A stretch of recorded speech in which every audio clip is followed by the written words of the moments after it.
Pour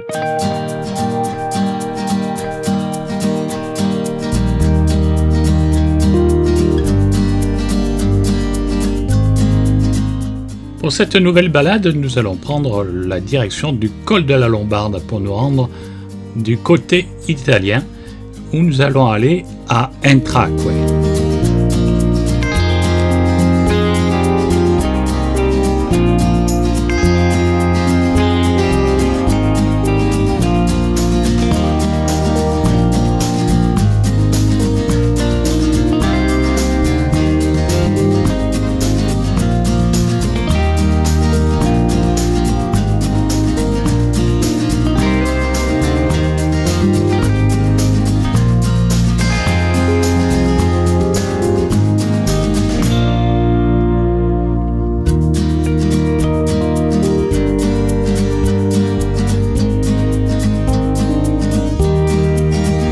Arrivé au col, nous allons faire un petit arrêt pour observer les marmottes qui sont en pleine activité en ce début de matinée.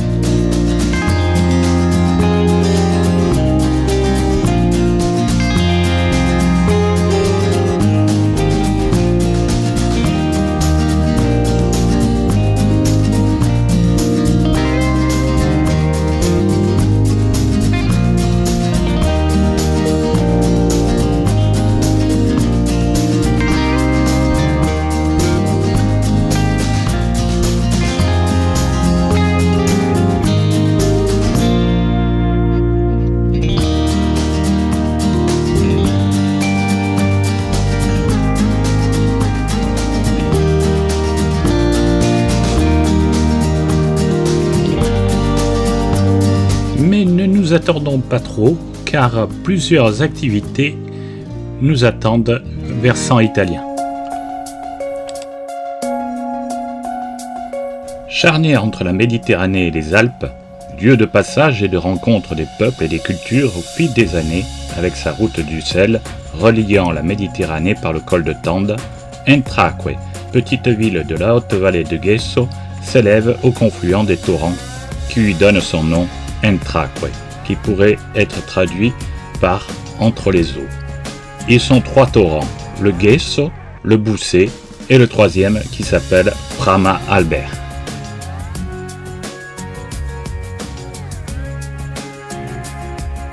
Entraque fut une voie de transit et de contact entre les habitants de la côte et de l'arrière-pays, ainsi que la pénétration du christianisme qui s'est répandu dans ces vallées. Grâce au travail des moines de San Colombano d'abord et des fils Benedetti, la culture religieuse s'est profondément enracinée et a conduit à la naissance de la représentation parlée de la passion et de la mort du Christ. La maison de Savoie détenait dans ce secteur des droits exclusifs de chasse et de pêche. Elle fait aujourd'hui partie du grand domaine du parc national Alpi-Maritime, avec ses 28 000 hectares de territoire alpin, comprenant notamment 24 sommets de plus de 3000 mètres, 80 lacs d'origine glaciaire et 3 d'origine artificielle.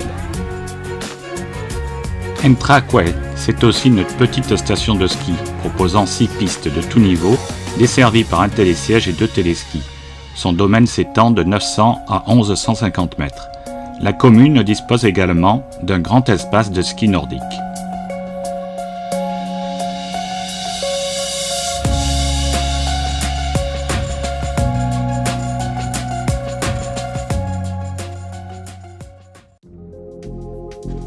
Visible depuis Entraque se dresse le complexe hydroélectrique le plus important d'Italie et l'un des plus importants d'Europe. Au pied des contreforts du mont Argentera, il existait déjà le lac artificiel de la Piastra, édifié en 1963, ainsi que le lac naturel de la Rovine. En 1982, le réservoir artificiel créé par le barrage de la Chiotte, à presque 2000 mètres d'altitude, viendra compléter l'installation par le biais de galeries creusées dans la montagne, formant une conduite forcée en complément de celle du lac de la Rovine, le tout relié à la centrale hydroélectrique souterraine d'Entraque, la centrale Luigi Einaudi. Il s'agit d'une station de transfert d'énergie par pompage. Sa vocation première réside dans l'appoint en cas de besoin complémentaire en termes de production électrique, voire d'incident sur le réseau, sa capacité de production ne représentant que 7% de la production énergétique italienne. Le lac de la Piastra est retenu par un barrage poids de 88 mètres d'eau. Son volume est de 12 millions de mètres cubes, dont 9 millions utilisables pour le pompage vers les deux réservoirs supérieurs.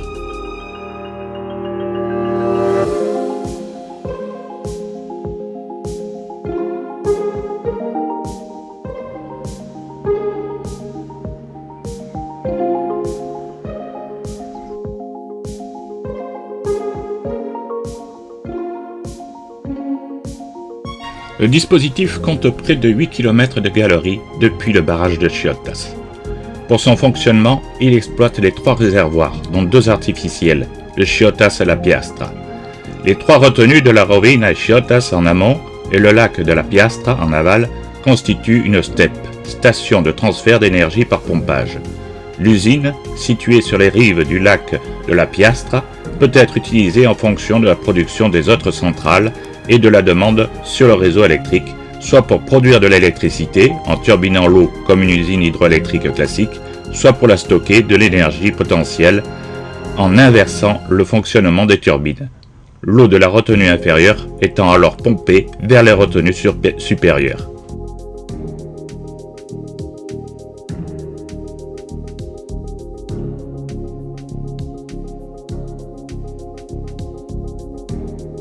Il s'agit en fait d'une station de pompage qui ne rejette pas l'eau utilisée pour la production d'énergie, mais la maintient en circulation en exploitant les réservoirs. Ici, la guide nous présente la valve de pompage qui peut fonctionner dans les deux sens. En mode production, la force motrice entraîne les générateurs et va ainsi produire de l'électricité. Lors de sollicitations moins importantes sur le réseau électrique, comme la nuit par exemple, l'énergie est utilisée pour pomper l'eau accumulée dans le bassin de la Piastra pendant le cycle de production pour la renvoyer dans les bassins supérieurs de Chiottas et de Rovina.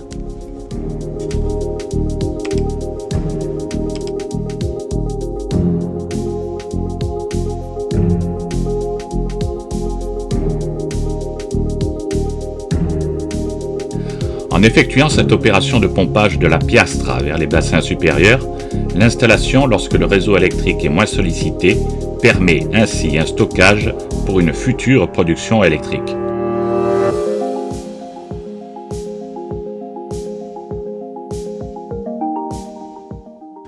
Sur cette maquette, nous pouvons bien visualiser le principe de pompage qui s'effectue depuis le lac de la Piastra en aval, à 950 mètres d'altitude, vers les lacs supérieurs de la Rovina, situés à plus de 1500 mètres, et de la Chiottas, à près de 2000 mètres.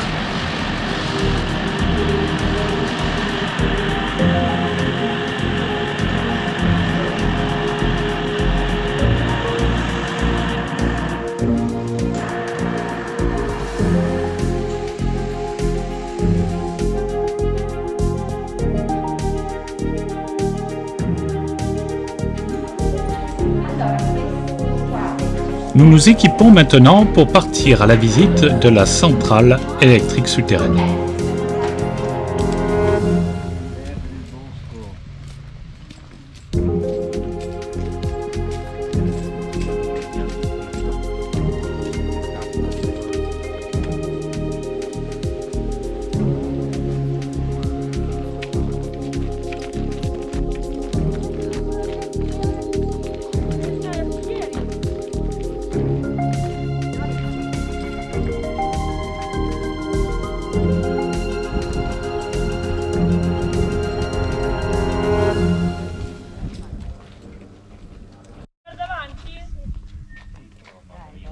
C'est à bord d'un véhicule électrique de transport du personnel que nous allons pénétrer dans la centrale.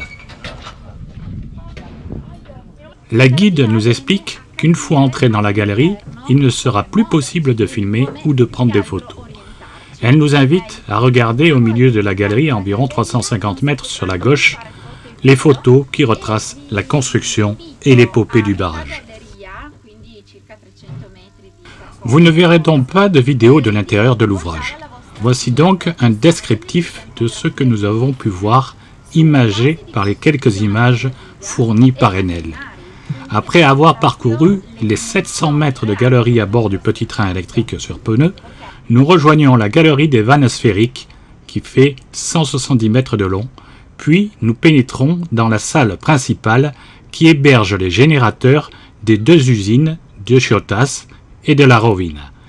Cette partie-là représente un corridor de 195 mètres de long, sur 15 mètres de large, sur 40 mètres de haut, le tout creusé dans la montagne. Sur le mur opposé se trouvent les équipements électriques et les dispositifs de commande.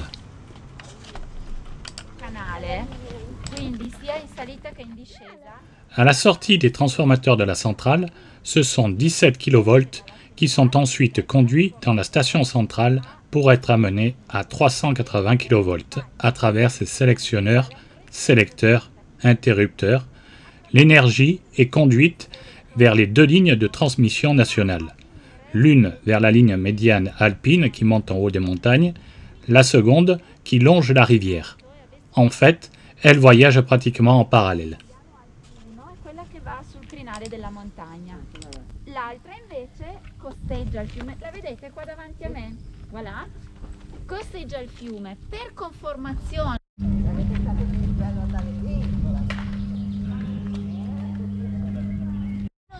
Le barrage de la Piastre a une hauteur de 88 mètres, une largeur sommitale de 5 mètres et à son sommet une longueur de 424 mètres. Le barrage de Chiottas est différent car nous nous situons dans une vallée profonde, comme la vallée du Vajon. L'exemple est peut-être mal choisi ici par la guide et mérite explication. Le barrage du Vajon est un peu le Malpasset italien. En octobre 63, un flanc de montagne s'écrase dans le lac que supporte le barrage du Vajon, créant plusieurs vagues. La catastrophe fera 1900 victimes.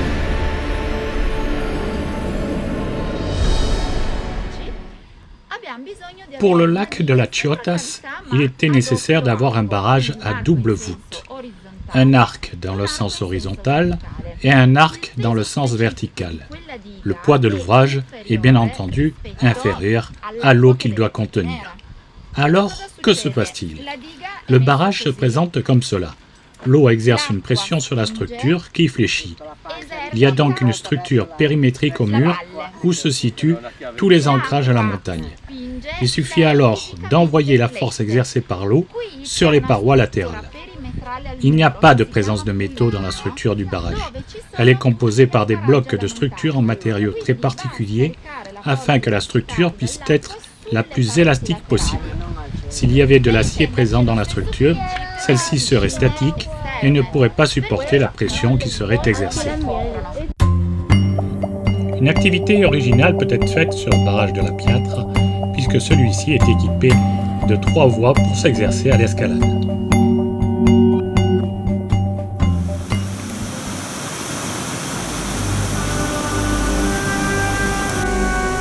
Nous rejoignons le lac de la Rovina en voiture, où une grande aire de pique-nique a été aménagée.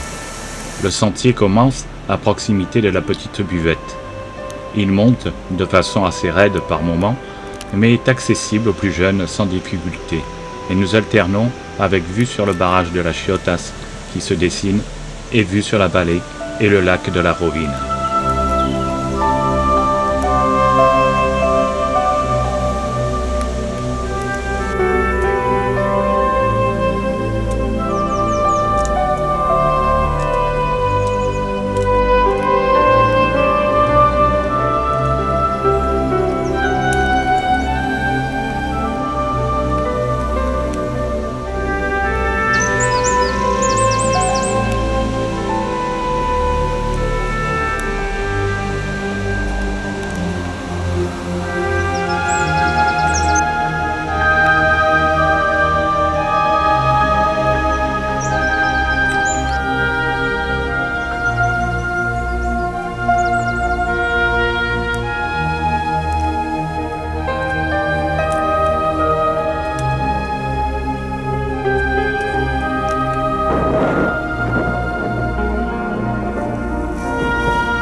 Après avoir rejoint une route goudronnée, nous atteignons le tablier du barrage de las Chiotas. En bas, ce qui apparaît comme un paravalanche est une route de service. Elle n'est pas accessible au public.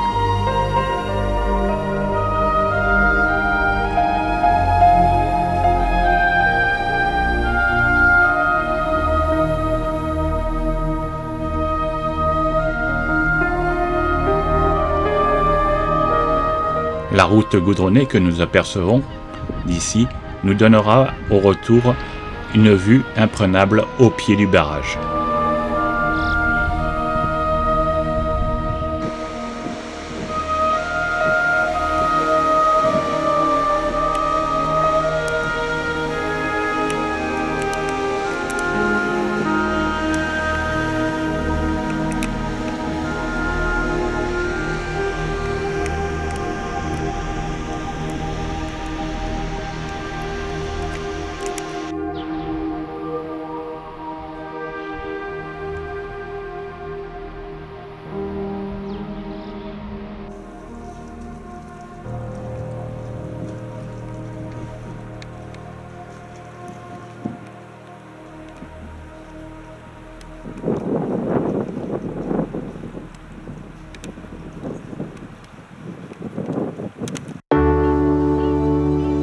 C'est par un cheminement qui longe le déversoir du barrage que nous allons rejoindre le lac de las Chiotas. Le barrage du col de Lora. Plus petit, il s'agit d'un barrage poids en ligne droite. La capacité utile du bassin du Chiotas est de 27,3 millions de mètres cubes d'eau.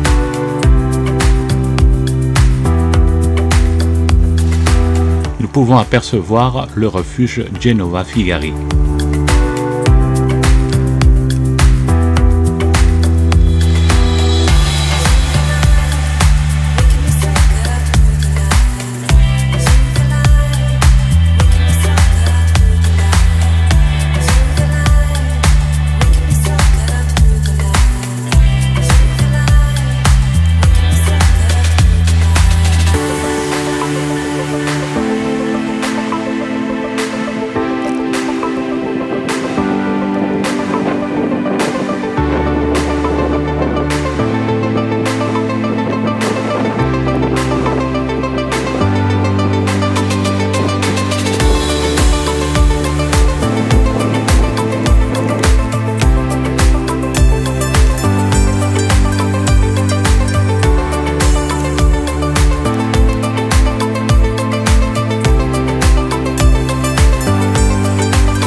La cime Daniel, 2938 mètres. Tout près du refuge se trouve un second petit lac, il s'agit du lac Brocan, d'origine glaciaire.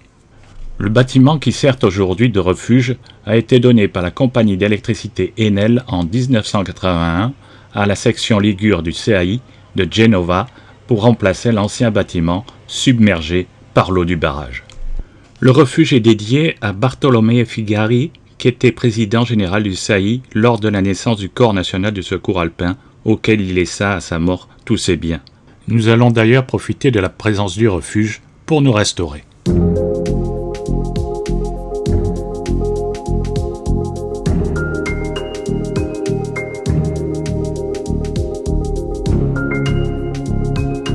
Le centre de contrôle du barrage. qui est sur un promontoire rocheux entre la Chiotas et le col de Lora, 1980 mètres d'altitude. Le dégorgeoir du barrage.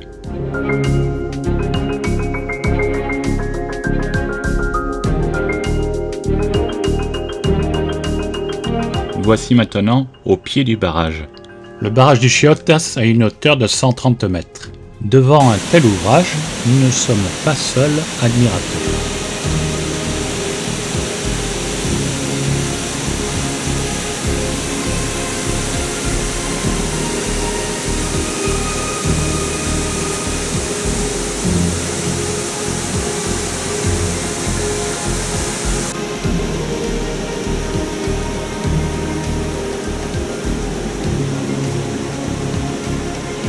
Nous entamons notre retour vers le lac de la Rovina, et petite surprise, en reprenant notre auto, de jeunes bouquetins se sont improvisés gardiens de parking.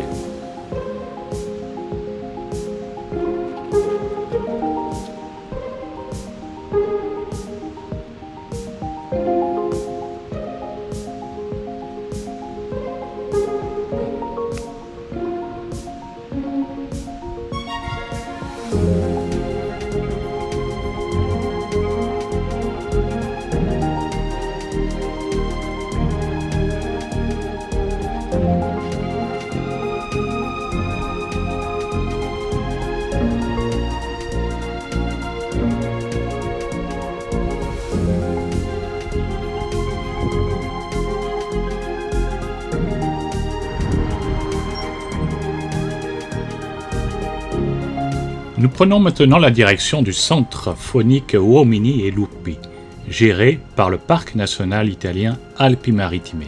Celui-ci se trouve sur la route conduisant au barrage. Il a été coupé en deux parties, la seconde partie se trouvant dans le village d'Entraque. Nous débutons donc notre visite en suivant les traces d'une jeune photographe, Caterina, passionnée par les loups et qui se prend d'affection pour un loup qui a été blessé, qui s'appelle Ligablu. C'est dans une véritable immersion de sa vie professionnelle et au travers les différentes pièces de son domicile ou les lieux sur lesquels elle se rend, que ce soit pour le travail ou pour sa vie personnelle, que plusieurs films nous seront projetés. À la fin de ce parcours, nous serons amenés à monter en haut de l'une des tours d'observation pour essayer d'entrevoir un des loups. Sur les 8 hectares que compte le parc, le jour de notre visite se trouvaient 8 loups. La particularité de ce parc est que tous les loups se trouvant ici ont été recueillis car pour la plupart blessés. C'est du haut de l'une des tours d'observation que nous avons pu apercevoir l'un des loups.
Au centre d'exposition d'Entraque, la visite se fait au travers 4 salles où l'on part bivouaquer dans les bois avec un grand-père contant sur le thème du loup à ses petits-enfants, à l'atelier du vélo où nous ferons le tour du monde à la découverte de légendes et de mythes dédiés au loup, pour terminer dans la galerie des portraits où des tableaux prendront vie pour nous conter leur histoire.